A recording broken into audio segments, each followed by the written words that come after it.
রাসূলুল্লাহ সাল্লাল্লাহু আলাইহি সাল্লামকে অবমাননাকারী এক পুরোহিত রামগিরি মহারাজ এবং তাকে সমর্থনকারী ভারতীয় জাতীয় পার্টির বিজেপির যে বিধায়ক রয়েছে নীতিশ নারায়ণ রান তার বিরুদ্ধে কিন্তু হিলিতে একটি কিন্তু বিক্ষোভ মিছিল এবং সমাবেশ কিন্তু আয়োজন করেছে এখানকার যেই তৌহিদিবাদী ছাত্র জনতা রয়েছে। এবং আমরা কিন্তু দেখেছি ছাত্র জনতার পর কিন্তু এখানে কিন্তু মাদ্রাসা ছাত্রদের পাশাপাশি পরে কিন্তু এখানে স্কুলের ছাত্র, কলেজের ছাত্র, পাশাপাশি অন্যান্য যে শ্রেণী পেশার জনগণ রয়েছে তারাও কিন্তু এখানে অবস্থান করেছে।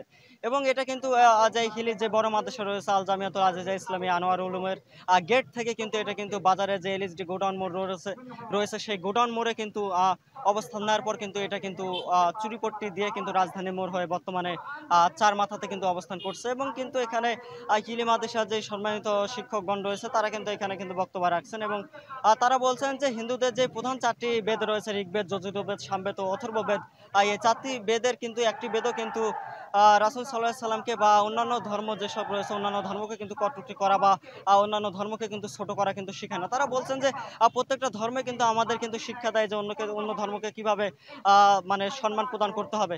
এবং তারা বলছেন যে চলতি বছরে যেই 5 আগস্ট রয়েছে, 5 আগস্টে কিন্তু শেখ হাসিনা যখন দেশ ছেড়েছেন তারপর কিন্তু দেশ একটা নিরাপত্তায় কিন্তু ভুগছিল। তখন কিন্তু তারা বলছেন যে হিন্দুদের যে মন্দির রয়েছে এবং মূর্তি রয়েছে সেগুলো সুরক্ষার জন্য কিন্তু এই ধর্মপ্রাণ মুসলিমরাই কিন্তু তাদের যে মন্দির রয়েছে এবং মূর্তি রয়েছে সেগুলো কিন্তু পাহারা দিয়েছে।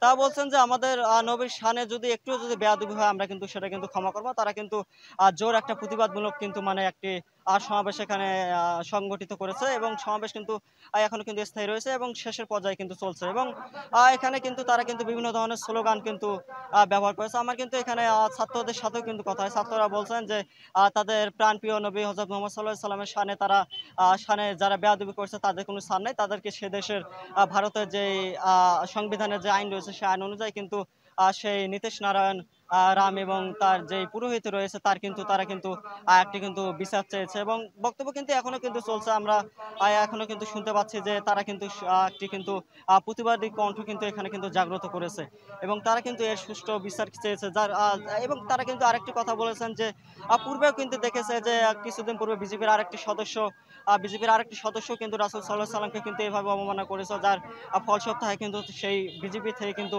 বহিষ্কার করা হয়েছে এবং তারা কিন্তু এবারেও কিন্তু আগেরবারের মতোই একটি সুস্থ কিন্তু বিচার চেয়েছে। তারা বলছে যে 14 আগস্টে কিন্তু এক সমাবেশে রাসূল পাক সাল্লাল্লাহু আলাইহি ওয়াসাল্লামকে যে অপমান করা হয়েছে এই অপমানে তারা সেই দেশের সংবিধান অনুযায়ী কিন্তু সেই দেশের যে শাসক রয়েছে সে দেশের সরকারের কাছে কিন্তু তারা একটি কিন্তু বিচার চেয়েছে। তো এই ছিল আমার কাছে হিলি থেকে রাসূল পাক সাল্লাল্লাহু আলাইহি ওয়াসাল্লাম অবমাননার যে বিক্ষোভ ও মিছিল রয়েছে তা থেকে কিন্তু সর্বশেষ পরিস্থিতি।